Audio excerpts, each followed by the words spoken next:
Welcome to 𝗠𝗷𝗶𝗀 podcast by 𝗚mirateshospitalsgroup. Our goal at 𝗠𝗷𝗶𝗀 podcast is to update you with the latest advancements in medicine in order to spread awareness and improve health and well-being. My name is Dr. 𝗘𝗺𝗶𝗀 𝗀𝗀. I am a consultant pediatrician at Emirates Specialty Hospital, Dubai. Everyone is talking nowadays about Mounjaro and Ozempic, and we felt that it's our responsibility to bring you all the facts about these two medications that are now the stars in our life these days. For this, my guest for today is Dr. Maria Awais. Dr. Maria, welcome to 𝗠𝗷𝗶𝗀 podcast. Thank you, Dr. Wafa. Dr. Maria, can you please introduce yourself to our audience? Yes, I'm Dr. Maria Awais. I'm internal medicine specialist with specialty in diabetes and endocrinology. And currently I'm pursuing masters in obesity and weight management as well. And currently working in Emirates Specialty Hospital in Dubai Healthcare City. Great. So, Dr. Maria, as you know, as we mentioned before earlier, that Mounjaro and Ozempic. So what's the real story? How are they different from previous weight loss managements, which were not really successful in the past? But now it seems there's something is happening. Yeah. Thanks, Dr. Wafa, for very important and very relevant question, especially nowadays. I think the need for this information is too much right now because there are so many myths online, on social media that we have to bust them. So basically, in the beginning, Ozempic and Mounjaro were made for the patients of diabetes. These are a group of compound, we call it GLP-1, and when it comes to Mounjaro, it has an additional GIP-1 agonist activity. What they do in the body, they increase the insulin sensitivity, they decrease the hunger, they increase satiety, and they will make the metabolism of the fat, of the glucose faster. These are some ways which help with the weight loss.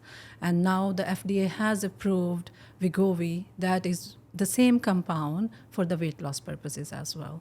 So yes, traditional ways to lose weight, which mainly involve diet, lifestyle changes, exercising, special diets, keto diets, other things, and psychological support. These have their own role. But along with that, these injections give us physiological support, changing how our body works in such a way that it helps with the weight loss. One thing I need to add here, that these are not only helping with the weight loss, but at the same time, they have beneficial effects for our heart, for our kidneys, and overall our well-being. Yes. They are mentioning also longevity. They might be able definitely. Yes, help in this. So, in my opinion, it's a great advancement in modern medicine, I can say. Despite many people try to say they have a lot of side effects and like that. So, but you know, we have to understand that many people carry on so much weight, and these medications are helping them improving their whole life. Yes. So, maybe if taken in the right way. So I want to hear from you, what are the side effects of these medications and who should not take them?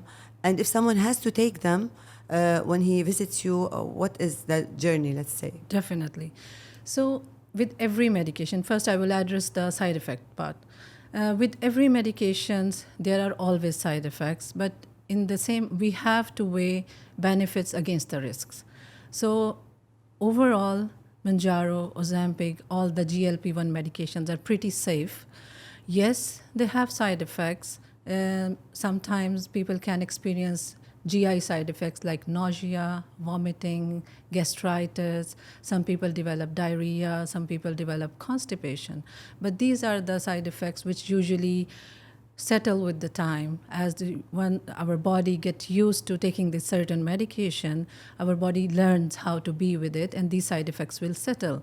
In the long run, few people do have side effects like gallbladder problems like stones or pancreatitis. These are the side effects for which I always emphasize Mounjaro, Ozempic should not be available over the counter, should not be taken just after watching a video, should not be taken without the consultation of a doctor. Because every single time a patient comes to me to take these medications, I will assess the patient. I will take the history. I will do the full blood test, including certain things, especially the amylase, the lipase, which are related with the pancreas. In few patients who have a history or high risk, I might go to do a abdominal ultrasound to see if they have gallbladder stones or not.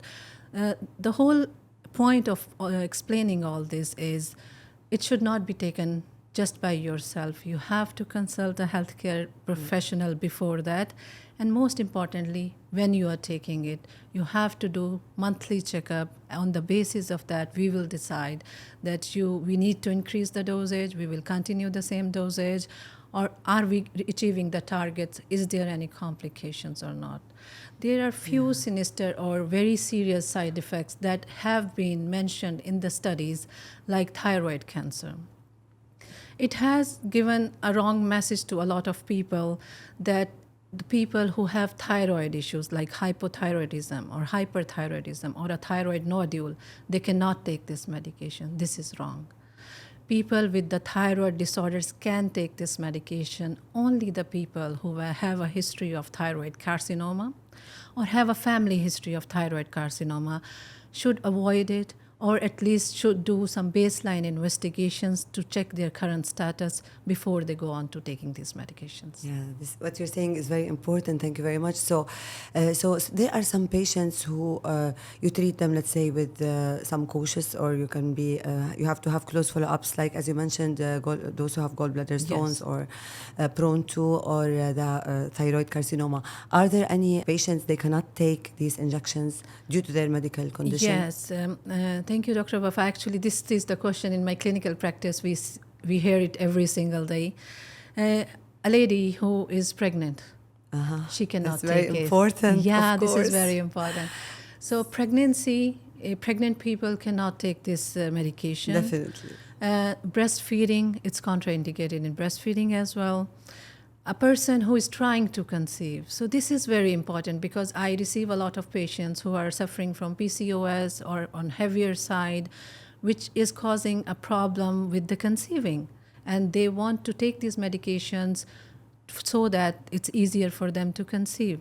But again, if you are trying to conceive, you cannot take these medications. So for my patients who are trying to conceive, I will tell them, okay, till the time we are taking this medication, you have to use some contraception. And once we have achieved our goal, after that you can continue to try to have a baby. Yeah, because we've heard that it increased the possibility of getting pregnant or decreases the effect of the contraceptive used. I don't know if when this it is comes right. to the contraceptive effects, actually it happens like that because these medications, as for their method of action or mode of action, they slow down the gastric emptying. So means the medication will stay in the stomach for a longer period of time. That can affect the efficacy and absorption of multiple medications, including the oral contraceptive pills.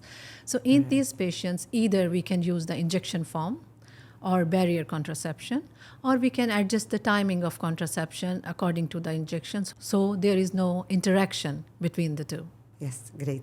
So for how long someone can take Ozempic or Mounjaro?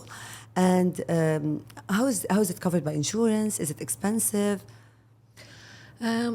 As per the long-term use, it is still under studies. A lot of researches are being done on that for how long it can be taken safely. But so far, the studies we have, up till 72 months, people have taken it to achieve the maximum results. It's been in the studies. It's totally safe.